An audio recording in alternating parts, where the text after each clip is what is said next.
Mas eu quero pedir para que você abra a sua Bíblia em 1 Coríntios 12. Primeira carta de Paulo aos Coríntios, no capítulo 12. Hoje nós vamos passear em alguns textos da palavra, mas nós vamos focar principalmente no capítulo 12 e no capítulo 14. O texto também vai ser projetado aqui, mas antes de lermos, eu acredito que você que tem caminhado com a gente nesse mês de janeiro, tem percebido que nós temos impulsionado um entendimento mais profundo sobre a relação do Espírito Santo com a igreja. No último domingo nós falamos sobre o fruto do Espírito, que é uma das realidades derramadas sobre a vida do Filho de Deus quando ele recebe Jesus na sua vida. Nós falamos também que os dons espirituais também são realidades derramadas pelo Espírito Santo. Mas eu deixei bem claro para a igreja que para você desenvolver dons espirituais na sua vida, não é necessário ser uma pessoa espiritual. Mas é impossível você desenvolver o fruto do Espírito sem uma vida de santificação diária, de busca pela presença de Deus com profundidade e com intensidade. E essa é uma realidade que nós não podemos esquecer. E o meu objetivo no domingo passado era te fazer entender que, sem dúvida alguma, a plenitude do Espírito Santo, o enchimento do Espírito Santo, o governo do Espírito Santo está muito mais associado ao fruto do Espírito do que à manifestação de dons espirituais. E eu trouxe essa verdade para você. E quando nós falamos do fruto, eu percebo que o fruto se refere a resultado. Qual foi o fruto da reunião que você teve essa semana no trabalho? Qual foi o fruto da sua conversa difícil que você teve com alguém nessa semana? Qual será o fruto dessa celebração na minha e na sua vida? Qual é o fruto que trará, de fato, um resultado? E a Bíblia nos mostra claramente que o resultado, o fruto do governo do Espírito Santo na nossa vida está muito mais associado ao amor, à alegria, a paz, a mansidão, a bondade, a benignidade, o domínio próprio e todos os elementos que compõem o fruto do Espírito. E a principal característica que entra na vida de quem recebe o Espírito Santo não é o dom, mas é o desejo pela santificação. A comprovação de que o Espírito Santo tomou a minha vida não pode ser reduzida à manifestação de um dom, mas deve ser definida como um desejo de eu me parecer mais com Jesus e anunciá-lo corajosamente às pessoas. Nós vemos em todos os momentos em que o Espírito Santo era derramado, ele era acompanhado por um anúncio corajoso do Evangelho. Aqueles homens que recebiam a presença, a plenitude do Espírito Santo, eles falavam de Jesus assim como a gente bebe água hoje. É normal, é comum, e eu não consigo viver sem fazer isso. Era essa a realidade daqueles homens. Mas, meus amados irmãos, quando eu trago uma questão doutrinária para que você entenda a importância do fruto, eu não estou aqui dizendo que os dons espirituais não são importantes. Porque a Bíblia vai dizer claramente que os dons espirituais são uma realidade da igreja. E que eles são importantes, sim. E é necessário que nós ensinemos e possamos esclarecer o entendimento sobre os dons espirituais para a igreja. E sabe por que isso é muito necessário? Porque, sem dúvida alguma, existem pessoas aqui que cresceram em igrejas que ignoraram os dons espirituais. Igrejas que disseram que esses dons cessaram e que foram específicos para um momento da história, um momento de um povo, uma realidade específica e que hoje Deus não se manifesta mais dessa maneira. Existem também pessoas aqui que talvez tenham sido ensinadas num caminho de demonizar os dons espirituais. Como se certas manifestações fossem obras malignas, que nós deveríamos nos afastar. E até mesmo temiam falar sobre esse tema. Por quê? Porque quando eu falo de um assunto, eu estimulo curiosidade e busca por esse assunto. E como a gente não conhece, a gente teme, porque aquilo que é desconhecido gera temor na gente, gera receio na gente. Então, essa pode ter sido uma realidade sua. Existem também pessoas aqui que cresceram em igreja que só falava dos dons. Tudo era sobre os dons espirituais. Inclusive, se você não revelasse certos dons na sua vida, quer dizer que talvez você estivesse em pecado. Talvez você não estivesse bem com Deus. Talvez estivesse faltando alguma coisa na sua vida. Existem igrejas também que evidenciam somente o fruto. Só fala do fruto, mas esquece da importância que os dons têm em equipar a igreja para que possam avançar. E, queridos, na Igreja Batista Atitude, e através da minha vida, o que eu quero trazer para você é o entendimento de que é necessário nós vivermos tudo que a palavra de Deus nos chama a viver. Nós lemos a Bíblia, nós vivemos de acordo com as Escrituras, e por isso eu entendo que ela nos leva a um equilíbrio, ao entendimento que existe uma demanda certa, uma medida certa, conforme a palavra, para tudo que eu e você, como igreja, precisamos viver. E é por isso que eu quero conversar com você nessa noite, para que você saia daqui empoderado como igreja e utilize todas as ferramentas que a palavra de Deus te dá através do Espírito Santo na sua vida. E eu quero falar nessa noite sobre os dons espirituais.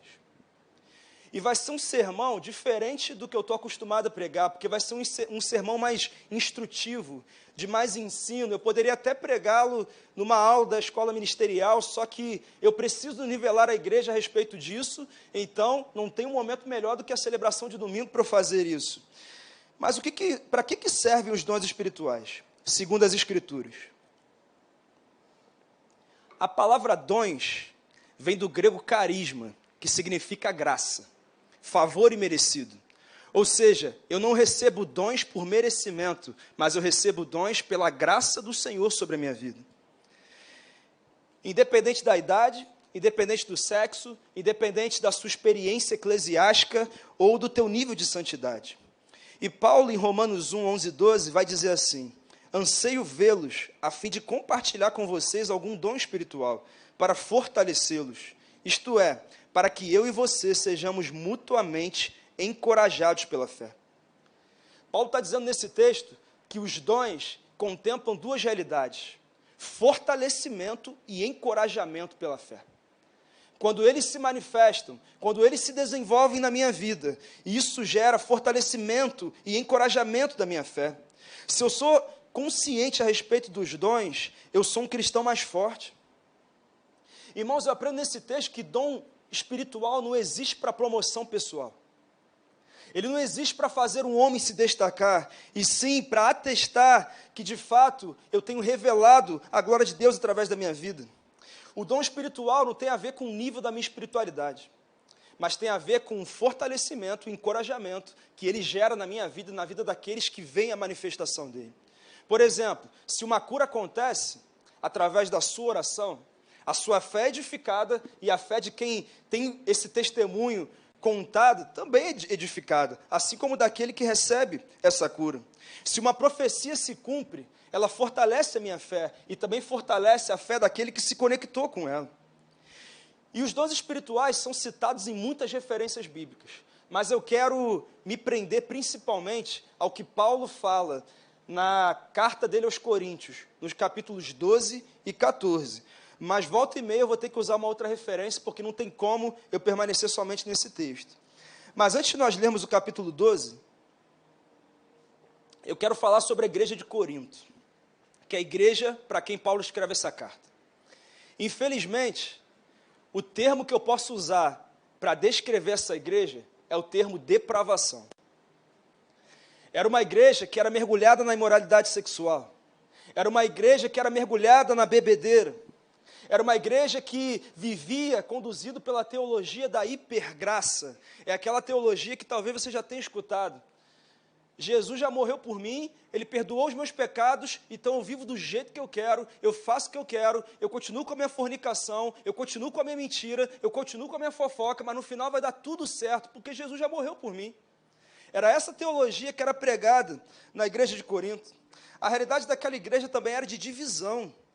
Eu sou de Paulo, eu sou de Pedro, eu sou de Apolo, mas eles não tinham uma unidade, entender que, na verdade, eles eram movidos pelo Espírito de Deus. Uma outra realidade muito preocupante daquela igreja é que, por falta de maturidade espiritual, os crentes de Corinto eram facilmente levados pelos ventos de doutrina. Corinto era uma cidade muito rica, muito conhecida, E com isso, muitos pregadores itinerantes passavam por aquela cidade e depositavam suas teologias, suas doutrinas e suas filosofias, e aqueles crentes que não tinham profundidade em Deus eram levados por essas mentiras, por essas verdades, essas falsas verdades que parecem verdades. A verdade, irmãos, é que não mudou muita coisa hoje, né? Porque a geração de hoje prefere focar no que escuta dos pregadores do YouTube, das redes sociais, em um vídeo de 4 minutos, do que naquilo que o seu discipulador, seu líder e seu pastor falam para eles.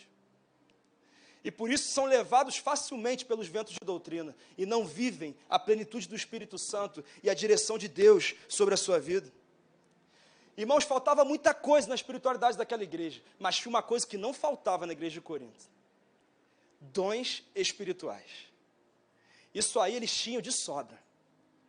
Paulo vai dizer no capítulo 1, versículo 7, o seguinte: de modo que não lhes falta nenhum dom espiritual. Não faltava nenhum dom espiritual naquela igreja, enquanto vocês aguardam que o nosso Senhor Jesus Cristo seja revelado. Agora, irmãos, intimidade com Deus, isso faltava. E por causa disso, uns se achavam mais espirituais do que os outros.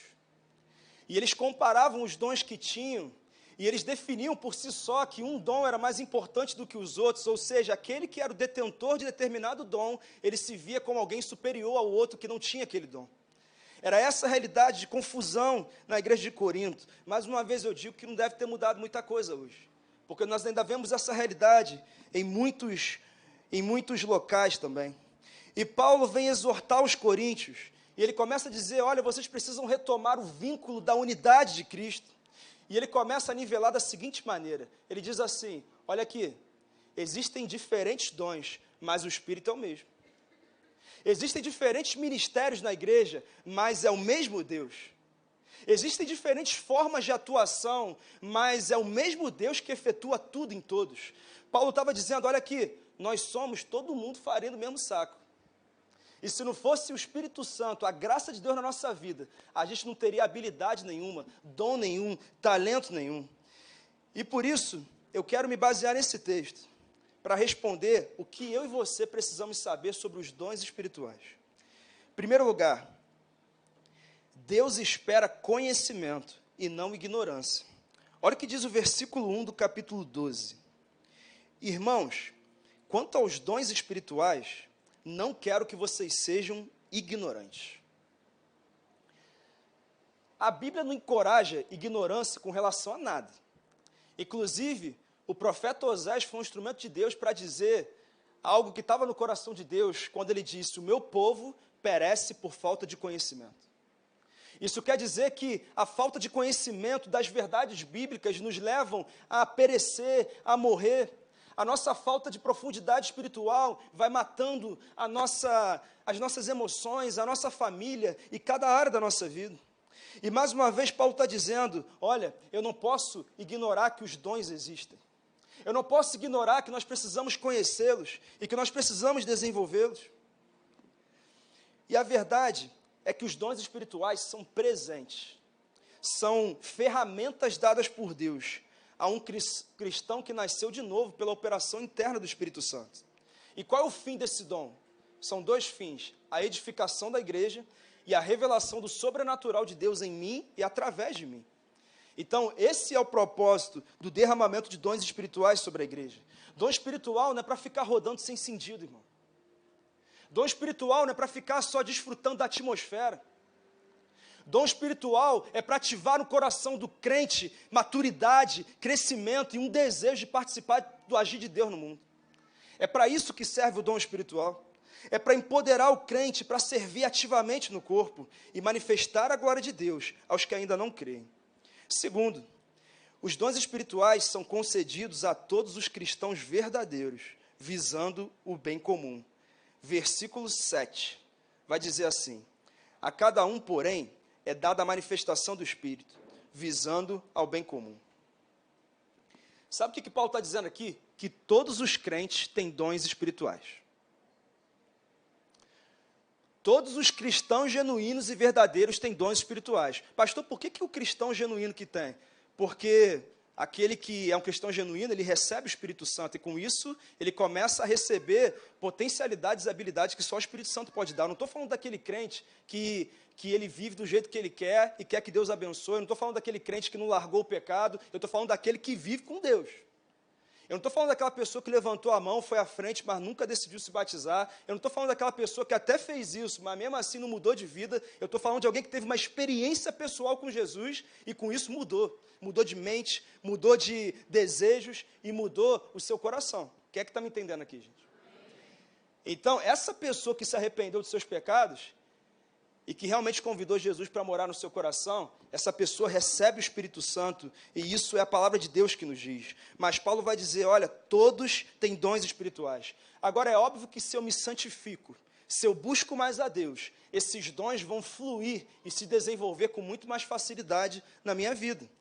Agora, você precisa descobrir qual é o seu. Você sabe quais são os dons espirituais que você tem?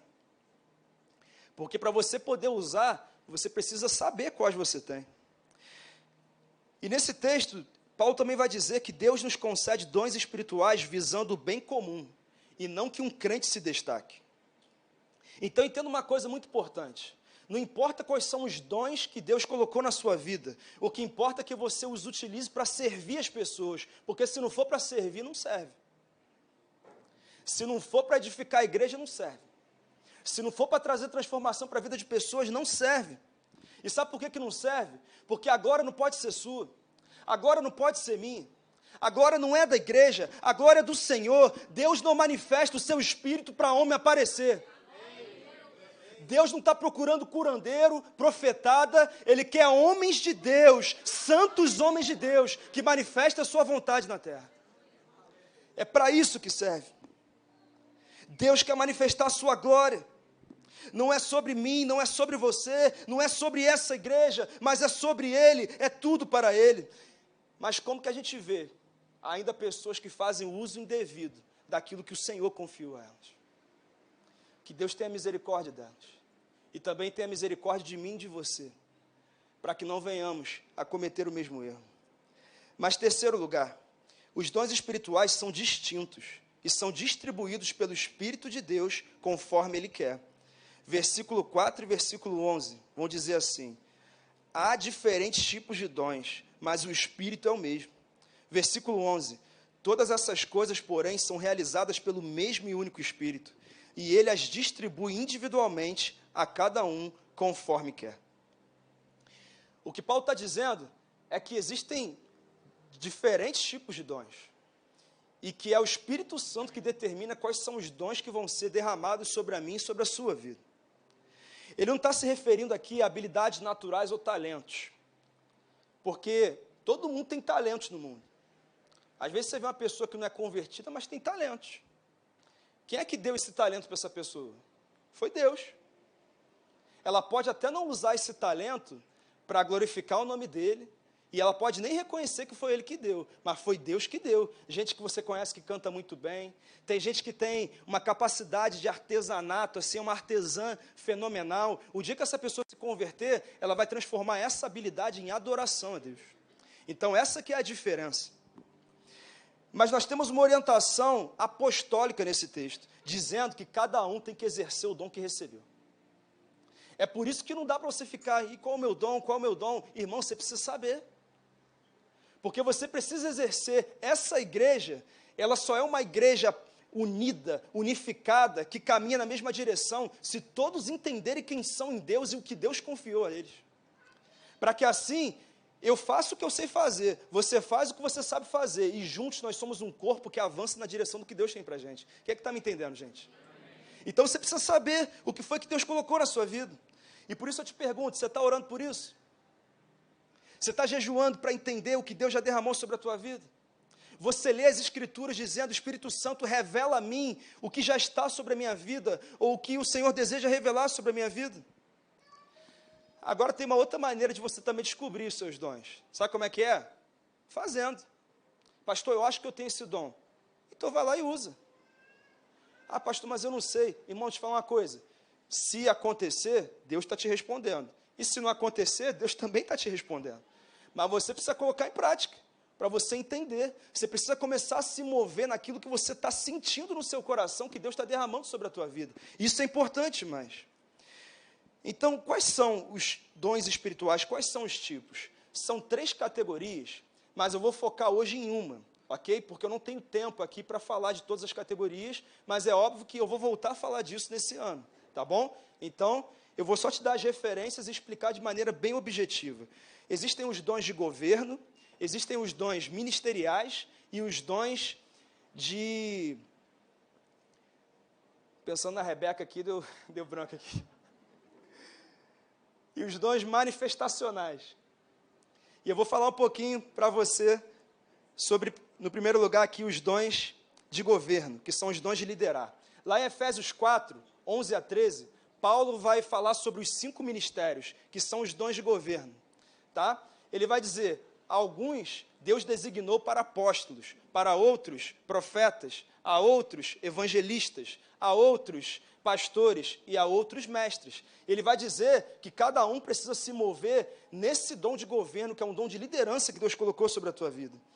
O apóstolo é o construtor, é aquele que envia, é aquele que empreende, é aquele que tem esse espírito empreendedor e vai enviando pessoas para realizar ministérios, para plantar igrejas e para fazer a diferença. O profeta é o ativador, é aquele que está sensível aos movimentos de revelação do céu para a terra.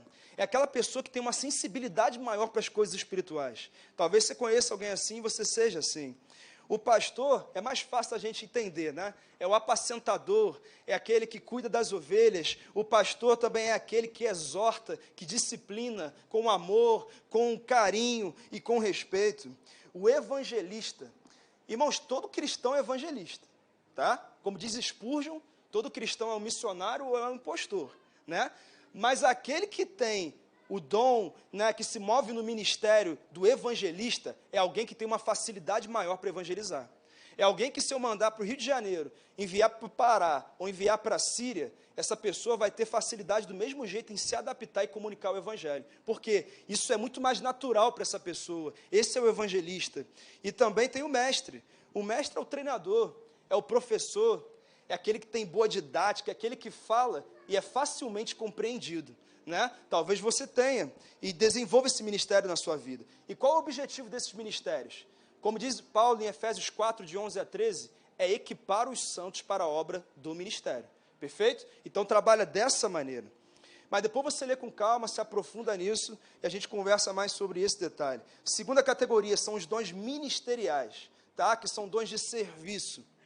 A referência é Romanos 12, de 4 a 8. E aí são exemplos como o dom de servir, o dom de dar ânimo, o dom de contribuir, o dom de mostrar misericórdia e outros dons que Paulo vai citar aqui também. Não vou focar neles, mas eu só quero expor para que você entenda que não são somente os dons que estão contemplados em 1 Coríntios 12. Perfeito? E eu quero focar hoje nos dons manifestacionais. E eu quero ler com você do versículo 7 ao versículo 10 do capítulo 12. A cada um, porém, é dada a manifestação do Espírito, visando ao bem comum. Pelo Espírito, a um é dada a palavra de sabedoria, a outro a palavra de conhecimento. Pelo mesmo Espírito, a outro, fé. Pelo mesmo Espírito, a outro, dons de cura. Pelo único Espírito, a outro, poder para operar milagres. A outro, profecia. A outro, discernimento de espíritos. A outro, variedade de línguas. E ainda a outro, interpretação de línguas. Então, Paulo vai citar 9 dons aqui.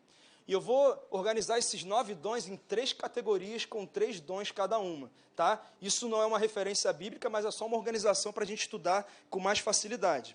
São os dons de revelação, os dons de poder e os dons locais, que são dons de fala. Tá? Então, vamos começar falando dos dons de revelação. Não são necessariamente uma manifestação verbal, mas uma comunicação de Deus a respeito de algo ou alguém. São 3 dons: palavra de sabedoria, palavra de conhecimento e discernimento de espíritos. Tá? E como é que esses dons de revelação se manifestam? Através de 2 formas. A primeira é o testemunho interior e a segunda é a visão. Vou te explicar o que é isso. A Bíblia diz que o Espírito testifica com o nosso espírito que nós somos filhos de Deus. Então, esse é o testemunho interior. Nós temos impressões e convicções do Espírito Santo no nosso coração que vão nos levando a entender alguma coisa que Deus está querendo comunicar com a gente. Vou te dar um exemplo muito claro. Lá em Atos 27, Paulo está para sair num navio que iria naufragar no final daquela viagem.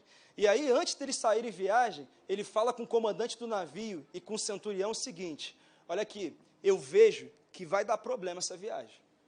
Eu vejo que a gente vai ter muito dano. E esse termo vejo, ele não se refere a uma visão que Paulo teve, mas se refere ao testemunho interior do Espírito que estava dizendo para ele que não era para embarcar naquele navio. Perfeito? Depois, durante essa viagem, um anjo vai aparecer a Paulo e vai determinar como vai ser o desfecho. Aí já é a visão. Deus está complementando o que ele colocou no coração dele. Vocês estão compreendendo, gente? Então, é dessa maneira que funciona. É o famoso eu estou sentindo. E às vezes a gente fala do eu estou sentindo e menospreza ele, como se, você está espiritualizando tudo. Mas às vezes não, é o Espírito Santo que está falando algo com você. A gente precisa dar valor a isso que a gente está sentindo. Às vezes Deus quer nos usar para alguma coisa e a gente, por causa da nossa, às vezes, até por causa do nosso preconceito, a gente não se move naquilo que o Espírito está nos levando a fazer. Então isso é muito importante. Além de entender a maneira pela qual esses dons se manifestam, também precisamos entender o propósito. Por exemplo, palavra de sabedoria e palavra de conhecimento são muito parecidos. Mas qual a diferenciação que a gente pode fazer? A palavra de sabedoria é uma revelação acompanhada de um conselho. Então você não só recebe algo de Deus, mas você aconselha aquela pessoa. Vou te dar um exemplo. José, quando ele chega diante do faraó para interpretar o sonho, ele chega para faraó e diz assim: olha aqui, o sonho que você teve é um sonho profético. E você viu lá 7 vacas gordas, 7 vacas magras, 7 espigas gordas, 7 espigas magras. Isso significa que virão 7 anos de muita prosperidade e depois 7 anos de muita escassez. Então eu os aconselho a estocar o máximo de alimento aí, 1/5 de tudo que vocês produzirem, para que vocês tenham o suficiente no período da escassez. Então José não somente teve uma revelação de Deus a respeito daquele sonho, como ele também aconselhou. Então é uma revelação seguida de conselho. Então tem mais a ver com o futuro, perfeito? Já a palavra de conhecimento, ela é mais uma informação que nós recebemos, mas nós só comunicamos e não damos o conselho. O exemplo que nós temos, por exemplo, é Pedro, em Atos 10, ele está no telhado de uma casa antes dele ir para a casa de Cornélio, onde houve um derramamento do Espírito Santo. Deus mostra algumas coisas para ele numa visão, e ali ele fica tentando entender o que significava aquela visão, mas ele recebe ela e se move naquela visão, mas ele não dá conselho nenhum, a não ser a palavra de Deus que ele prega naquela casa. Perfeito? Então, tem mais a ver com o passado e o presente. Então, esse pode ser visto como o dom de palavra de conhecimento. Tá? A palavra de conhecimento é mera informação. Por exemplo, essa semana, segunda-feira, eu acordei na folga e eu tive um sonho com um irmão muito querido, que é um cantor lá no Rio de Janeiro. E Deus me falou algumas coisas a respeito de umas questões da vida dele, e eu estava em dúvida se era ou não era. Eu falei, eu vou ligar. Eu não falei para você praticar? Você tem que praticar. Se não for, irmão, não foi, ok? Agora, se for, você está abençoando a vida.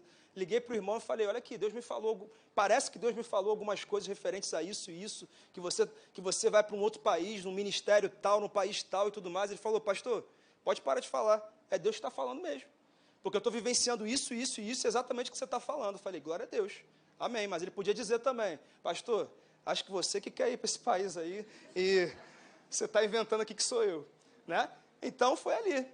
Tá? Já teve vezes também que eu me movi ali e não era bem o que eu estava entendendo. Então, é palavra de conhecimento. Mas durante a semana eu fui orando por isso.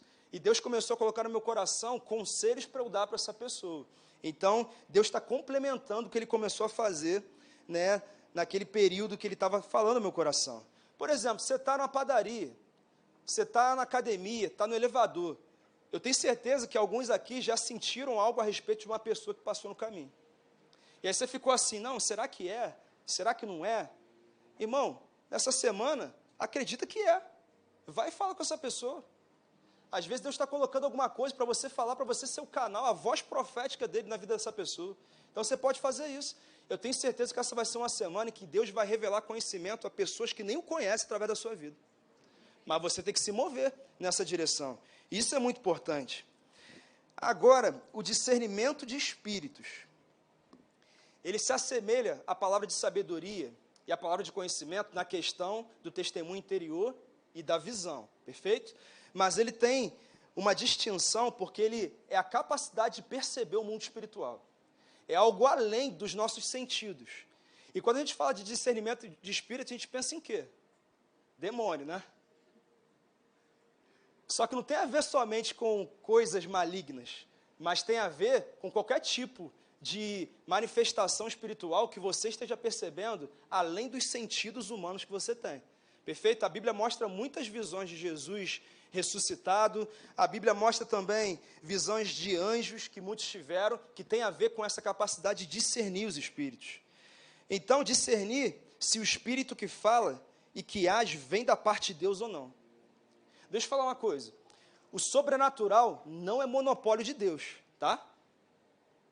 As trevas também se movem de maneira sobrenatural, perfeito? E a gente tem que saber discernir isso. E não é difícil entender isso no nosso país, porque aqui as obras sobrenaturais malignas são muito comuns, né? Por exemplo, a macumba, que são operações malignas que vão seduzindo as pessoas e muita gente acha que está fazendo algo para Deus ainda.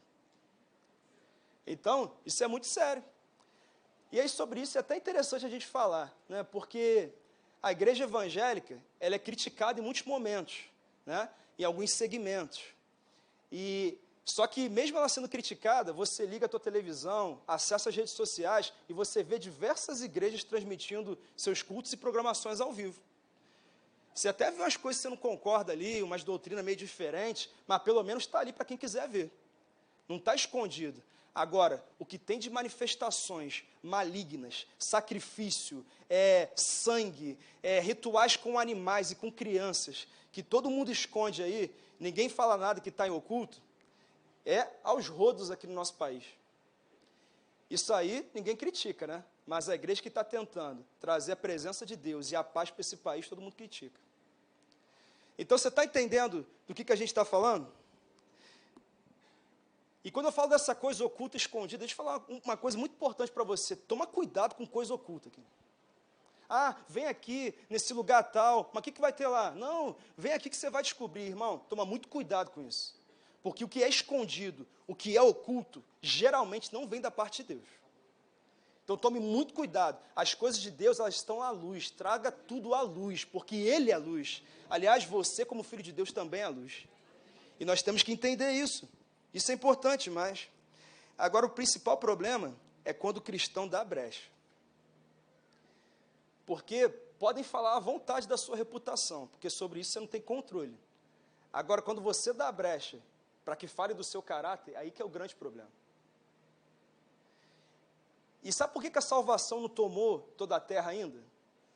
Não é porque o diabo está agindo não, irmãos, mas é porque o crente não vive verdadeiramente como um cristão genuíno.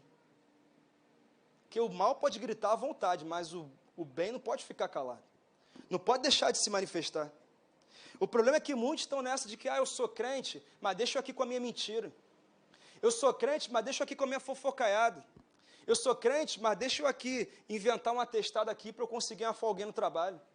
Eu sou crente, mas deixa eu transar com a minha namorada que está tudo certo, mas eu sou crente, eu vou à igreja domingo, eu até lidero célula, eu até lidero o ministério.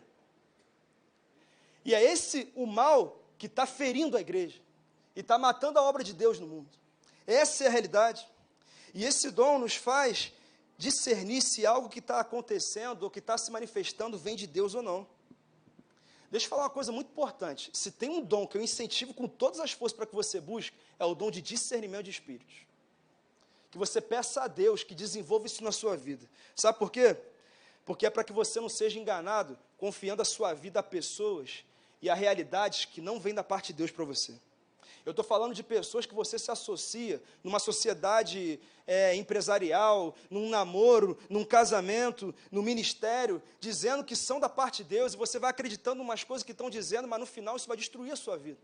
Mas quando Deus te dá discernimento, você consegue entender se você está indo numa furada ou se você está indo num caminho que vai produzir vida para você.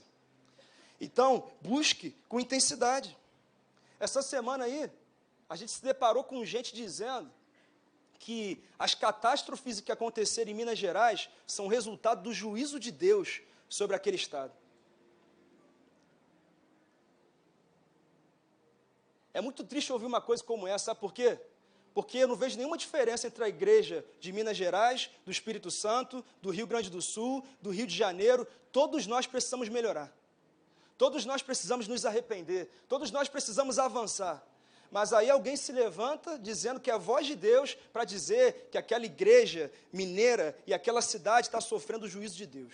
Eu não acredito nisso. Eu não acredito que Jesus está destruindo cidades. Eu acredito que Jesus está indo lá para restaurar aquela cidade. Isso eu acredito. Porque Jesus, quem veio para matar, roubar e destruir, não foi Jesus. Ele veio para trazer vida e vida em abundância. E é nesse Jesus que eu creio. É nesse Jesus que eu creio. Nós precisamos tomar cuidado. Eu não estou dizendo que essa pessoa não é uma pessoa de Deus. Só estou dizendo que ela se equivocou quando falou isso. Tá? Porque também já acertou em muita coisa. Nós temos que tomar cuidado. Segunda categoria de dons manifestacionais são os dons de poder. São 3 dons que estão aqui. Dom da fé, dons de curar e operação de milagres. O dom da fé não é a fé que todo crente tem. Porque se fosse a fé que todo crente tem, seria uma coisa diferente. Mas esse dom da fé é uma fé especial, é uma fé diferenciada, é uma fé que atrai um milagre para a vida daquela pessoa que tem esse dom. Vou te dar um exemplo. Daniel na cova dos leões. Era para ele ter sido destroçado ali pelos leões, mas pela ação de fé dele, ele foi protegido e livrado daqueles leões. Outro exemplo, Sadraque, Mesaque e Abidnego, aonde?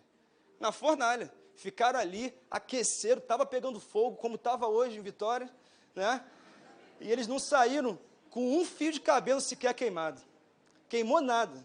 Por quê? Porque a fé deles, o dom da fé na vida deles, atraiu um milagre para a vida deles. Quem é que está entendendo, gente? Esse é o dom da fé. Mas entenda uma coisa muito interessante. O objetivo maior do dom da fé não é promover o milagre sobre o detentor desse dom, e sim apontar para Deus, exaltando e glorificando o nome dele. O principal não era Daniel ter sido protegido dos leões, o principal foi o decreto que o imperador levantou, dizendo que todos deveriam levar suas súplicas ao Deus de Daniel. O principal não foi a proteção de Sadraque, Mesaque e Abidnego naquela fornalha, mas quando eles saíram dali, o que foi dito é, olha aqui, todo mundo tem que adorar o Deus desses homens.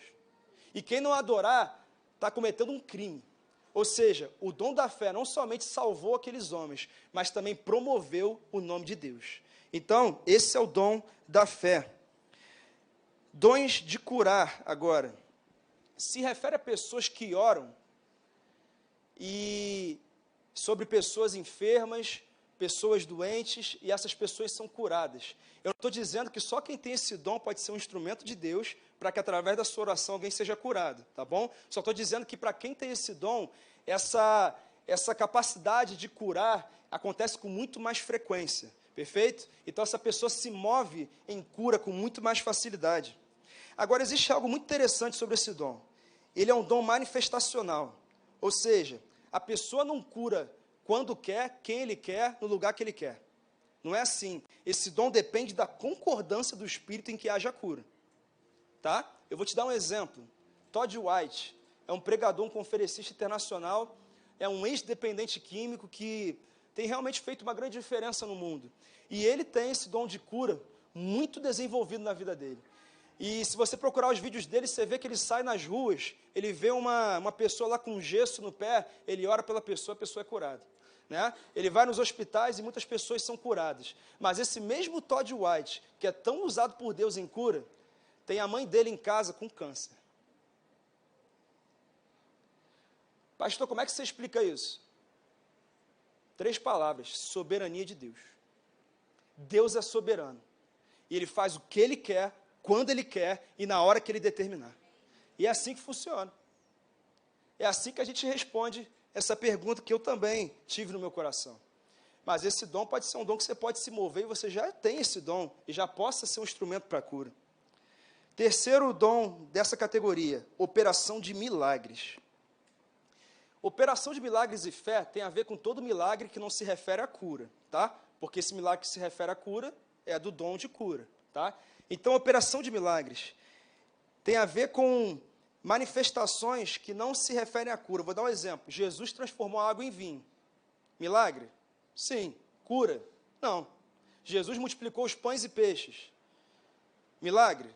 Com certeza. Cura? Não. Moisés abriu o mar vermelho e tantos outros testemunhos que nós temos aí para contar. E o dom de operação de milagres leva a pessoa a ser um instrumento de Deus para promover o milagre na vida de outros. E para encerrar, dons locais e de fala. Aqui estão 3 dons: profecia, variedade de línguas e interpretação de línguas. Abre sua Bíblia em 1 Coríntios 14, por favor.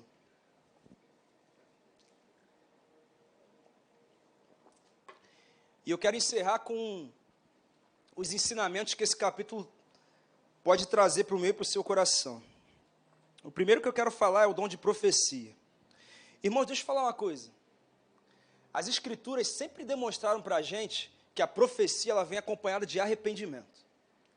Se é um não crente, é o arrependimento para a salvação.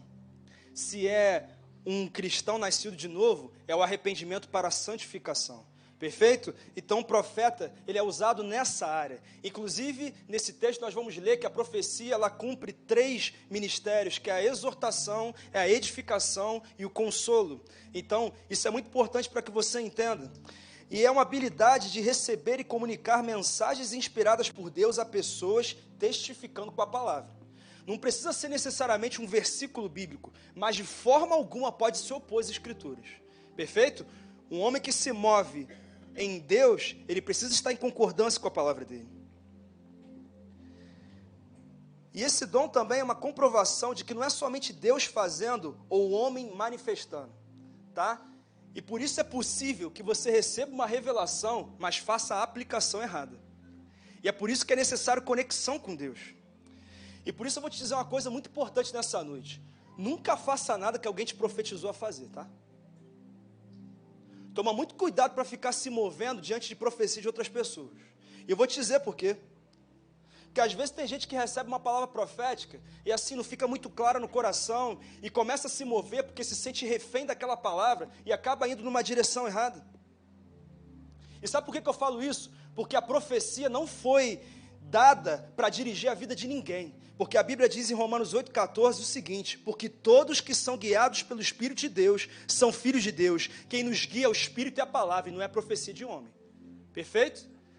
Então, se trouxer uma revelação para o seu coração, isso pode acontecer e nós cremos nisso, que o Espírito Santo confirme isso no teu coração. Porque se isso não acontecer, você vai se meter em furada. Tem gente saindo de igreja por causa de profetada por aí. Tem gente saindo de empresa, pedindo demissão por causa de profetada por aí. Tem gente terminando relacionamento por causa de profetada por aí. Quem tem que falar contigo é o Espírito de Deus. E ele fala através da paz. E isso é importante mais para eu e você entendermos. Tem que haver concordância. Tome muito cuidado. E outra coisa, profecia não é eis que te digo, aleluia, irmão. Eis que te digo era um termo utilizado no passado. O profeta ele se move de maneira natural. Eu posso estar sendo um profeta sobre a tua vida agora, sem precisar de termos, de conexões encorpadas, não, irmão, simplesmente falando aquilo que Deus coloca no meu coração. Toma cuidado, irmão, toma muito cuidado. Toma cuidado porque profeta não é quem se investe em profeta. Profeta não é quem fala como profeta. Profeta não é quem parece com profeta. Profeta é aquele que através do Espírito de Deus age em concordância com a palavra dele. Esse é o profeta das Escrituras. Então, se mova baseado naquilo que Deus coloca no teu coração. E Paulo, nesse capítulo, ele vai fazer uma crítica. Porque na igreja de Corinto, eles focavam só na edificação pessoal. E o dom de línguas é o dom que é uma benção, mas ele só serve para edificação pessoal. Então ele estava dizendo, olha aqui, vocês estão transformando um pequeno dom no dom mais importante para vocês. Mas na verdade, vocês têm que focar muito mais naqueles que trazem edificação à igreja. No versículo 1 ele diz assim, no capítulo 14, sigam o caminho do amor. Irmãos, qual é o maior de todos os dons? O amor. Se nós tivermos amor, sem dúvida alguma nós vamos conseguir conviver com as nossas diferenças, dentro da família Atitude, dentro da nossa casa e dentro da nossa empresa. Então é necessário amor. Busquem com dedicação os dons espirituais. Paulo mais uma vez está dizendo, olha aqui, vocês têm que buscar. E ele diz assim, principalmente o dom de Profecia. E aí no versículo 2 ele vai dar sequência dizendo assim: pois quem fala em língua não fala aos homens, mas a Deus. De fato ninguém o entende, em espírito fala mistérios, mas quem profetiza o faz para edificação, encorajamento e consolação dos homens. O que Paulo está dizendo aqui é que o dom de línguas é um dom de Deus, mas ele serve para edificação pessoal. Ou seja, pastor, eu tenho esse dom, eu quero me mover nesse dom, amém, mas é na tua relação com Deus, perfeito? Então você vai focar dessa maneira, e Paulo vai continuar orientando a respeito disso. E ele vai dizer assim: mas quem profetiza o faz para edificação e encorajamento da igreja. Sabe por que Paulo estava falando tanto disso, irmãos? Porque um dos dons mais presentes na igreja de Corinto era o dom de línguas. E o pessoal que tinha estava se achando melhor que os outros. Ah, porque eu falo nas línguas espirituais, porque língua estranha foi a gente que inventou, né? Isso não tem na Bíblia, né? Mas línguas espirituais, eu falo e por isso eu sou mais cheio de Deus. E era isso que eles pensavam. Só que o dom de línguas é o único de todos os 9 dons que só serve para o benefício próprio. Aí nos versículos 4 e 5 ele vai dizer assim: quem fala em língua, a si mesmo se edifica, mas quem profetiza edifica a... Gostaria que todos vocês falassem línguas. Paulo está dizendo que é importante sim, você se mover nesse dom. Mas não está dizendo que você é mais espiritual porque tem esse dom. Pastor, por que é importante esse dom? Porque quando você ora em línguas, é o próprio Espírito de Deus que está orando na sua vida, através da sua vida, ou seja, 100% da tua oração é em concordância com a vontade de Deus. Então, você tem ali, orei 1 hora em línguas esse dia, então você está 1 hora orando aquilo que Deus quer que você ore, ou seja, vai acontecer. Isso é poderoso, mas você não entende, se você não tiver a capacidade de interpretar. E ele diz assim: olha, eu gostaria que vocês todos falassem línguas, mas eu prefiro que profetizem. Quem profetiza é maior do que aquele que fala em línguas, a não ser que as interprete para que a igreja seja edificada. Ele não está falando de nível de santidade aqui, ele está falando que o propósito e a quantidade de pessoas que são alcançadas pelo dom de profecia é muito maior do que aqueles que são alcançados pelo dom de línguas. Quem é que está me entendendo, gente? Perfeito? Se eu começar aqui a orar em línguas e falar em línguas,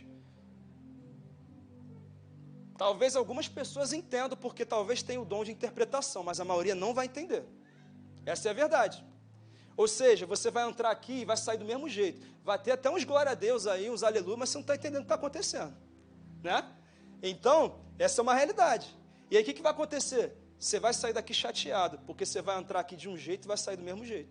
Porque você não entendeu nada que eu falei. Perfeito? Ou melhor, vai sair pior, que vai sair irritado, né? Porque perdeu tempo para estar aqui, né? E não recebeu nada. Então, é isso que Paulo está dizendo. Ele está explicando como que a gente deve se mover nos dons que Deus colocou no nosso coração. Mas aí ele diz assim: a não ser que também interprete para que a igreja seja edificada. Ou seja, ele está dizendo, se você também tem a capacidade de interpretar, o dom que você tem de língua se transforma numa profecia. Você está acompanhando esse pensamento? É como se fosse assim: o dom de profecia é nota 100.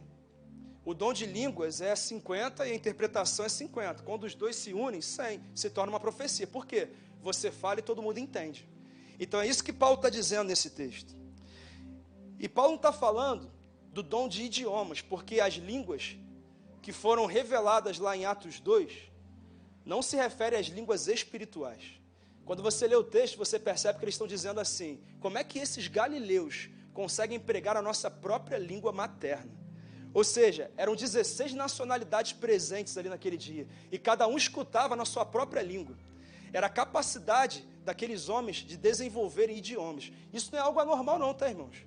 Nós já temos muitos testemunhos de missionários que foram a tribos muito afastadas, locais muito afastadas, em que a palavra de Deus não foi traduzida para o idioma deles.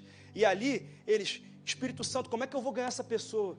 Como é que eu vou falar do teu amor para essa pessoa? E o Espírito Santo movia essas pessoas no idioma deles. Isso é algo poderoso demais. Deus é o mesmo ontem, hoje e será eternamente, irmão. Ele ainda opera de maneira sobrenatural. Então, eu quero fazer essa diferenciação com você. Mas versículos 12 a 14 vão dizer assim: assim acontece com vocês, visto que estão ansiosos por terem dons espirituais. Procurem crescer naqueles que trazem a edificação para a igreja.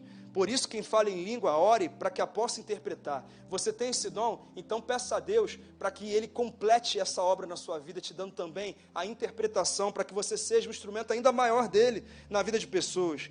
Porque se eu oro em língua, meu espírito ora, mas a minha mente fica infrutífera. Versículos de 18 a 20. Dou graças a Deus por falar em línguas mais do que todos vocês. Tinha muita gente arrogante em Corinto. Gente que se achava melhor que as outras. Paulo chega e bota eles no lugar deles. Fala assim, olha aqui, vocês estão achando que são alguma coisa? Eu dou graças a Deus porque eu falo muito mais em línguas do que todos vocês. Então baixa a bola aí, porque eu vou ser o profeta de Deus nesse momento aqui. Ele está ensinando eles.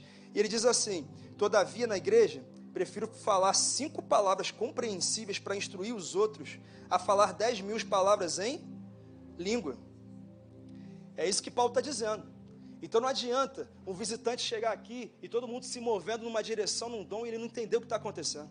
Ele está dizendo, eu preciso que vocês entendam o que eu estou revelando e o que eu estou falando. E aí ele diz no versículo 23, assim se toda a igreja se reunir e todos falarem em línguas e entrarem alguns não instruídos ou descrentes, não dirão que vocês estão loucos? Paulo está dizendo, ele está orientando aquela igreja. Mas vamos para o versículo 26. Portanto, que diremos, irmãos? Quando vocês se reúnem, cada um de vocês tem um salmo, uma palavra de instrução, uma revelação, uma palavra em língua ou uma interpretação. Tudo seja feito para a edificação da igreja. Se, porém, alguém falar em língua, devem falar 2, no máximo 3, e alguém deve interpretar. Se não houver intérprete, fique calado na igreja, falando consigo mesmo e com Deus. Vamos avançando aqui. Ele vai dizer aqui, olha, o espírito dos profetas estão sujeitos aos profetas. Tem gente que fala assim, pastor, mas quando vê eu não consigo segurar. Irmão, só tem uma coisa que a gente não consegue segurar, e o nome disso é possessão demoníaca. Perfeito? Porque depois a pessoa nem lembra do que aconteceu, do que fez. Agora, o espírito do profeta é sujeito ao profeta. Eu posso não querer segurar, aí é outra coisa, né? Mas o que Deus está falando através do apóstolo Paulo é diferente. Ele diz assim, pois Deus não é Deus de desordem, mas de paz. E ele termina nos versículos 39 e 40. Portanto, meus irmãos, busquem com dedicação o profetizar e não proíbam o falar em línguas. Por muito tempo a igreja proibiu. Talvez você tenha sido parte de uma igreja que proibiu. Irmãos, eu não estou aqui querendo desmerecer igrejas que pensam diferente, mas eu estou aqui querendo mostrar para você o que a palavra está dizendo. Perfeito? É isso que eu estou dizendo, porque eu sou um pastor que se move conforme a palavra. Então, se a palavra está me instruindo nessa direção, é isso que eu estou colocando aqui para você, com muito temor diante de Deus. Mas tudo deve ser feito com decência e com ordem. E eu quero concluir dizendo o seguinte, tudo que é de Deus também é alvo de Satanás. Tudo que é de Deus também é alvo de Satanás. E por isso você vê pessoas usando os dons de maneira indevidamente. Tem gente que cobra para orar. Você já viu isso? Pastor, não estou cobrando mais não, agora só faço fiado.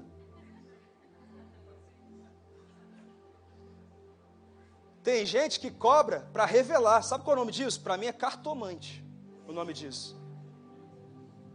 Tem gente que cobra para fazer uma oração forte. O nome disso é macumba gospel. Mas isso não é se mover no Espírito de Deus. Porque nós recebemos de graça. E por isso de graça nós iremos dar. E ainda recebemos sem merecer. Ou seja, o compromisso tem que ser ainda maior. E nós temos que pensar sobre isso o tempo todo. Sabe, irmãos, e eu preciso também dizer algo muito importante. Eu não tenho como controlar quem entra aqui nessa igreja. Não tenho como. Aqui entram pessoas de todos os tipos. Entram pessoas com grande conhecimento, pessoas pouco letradas, aqui entram pessoas com as mais variadas experiências espirituais, ministeriais, com as mais variadas histórias de vida. Nós não temos como controlar isso, por isso quero te dizer uma coisa, toma cuidado com aquilo que você ouve e acredita. Tá? Toma cuidado com quem você vai se associar. Investiga a vida dessa pessoa. Porque se der errado, você não vai dizer que foi por causa da igreja, mas foi você que decidiu se associar com aquela pessoa. Quem é que está me entendendo aqui, gente? Tá? Tem gente aí que às vezes convida para reunião de oração aí, que não tem direção, não tem cobertura espiritual. Nós não motivamos isso aqui não. Aqui na nossa igreja nós cremos na célula, nós cremos na vigília, nós trazemos estudos, nós nos aprofundamos na relação com o Espírito Santo, mas tudo conectado com uma visão. Nós temos líderes de célula, líderes de ministério, supervisores, pastores, gente que está habilitada a criar atividades, mas todas elas conectadas com a visão. Pastor, você está querendo engessar as pessoas? Não estou não, irmãos. Eu estou querendo proteger o rebanho que Deus confiou a mim dos muitos lobos em pele de cordeiro que estão por aí. E é minha responsabilidade, porque eu vou prestar contas sobre a sua vida. Então tome muito cuidado. Busque seu discipulador, converse com seu líder de célula. Fala, olha, você conhece essa pessoa, olha, essa reunião aqui você está sabendo. Busque orientação, tome muito cuidado. E eu quero encerrar da seguinte maneira. Pastor, como é que eu devo me mover nos dons? Se movendo, irmão. Começa a se mover. Começa a ser um instrumento de Deus. Começa a abrir a sua boca. Tem gente aqui que já se moveu muito nos dons, mas hoje está adormecido. Deus te chamou aqui para reativar isso em você. Tem gente que tem e não percebe que tem. Deus vai te fazer perceber o que Ele está fazendo na tua vida hoje, irmão. E tem gente que está querendo receber algo a mais. Deixa eu falar uma coisa. A Bíblia diz que aquele que pede, recebe. E aquele que busca, encontra. E aquele que bate, a porta é aberta. Então peça a Deus, porque Ele dará conforme você pedir e conforme sua palavra.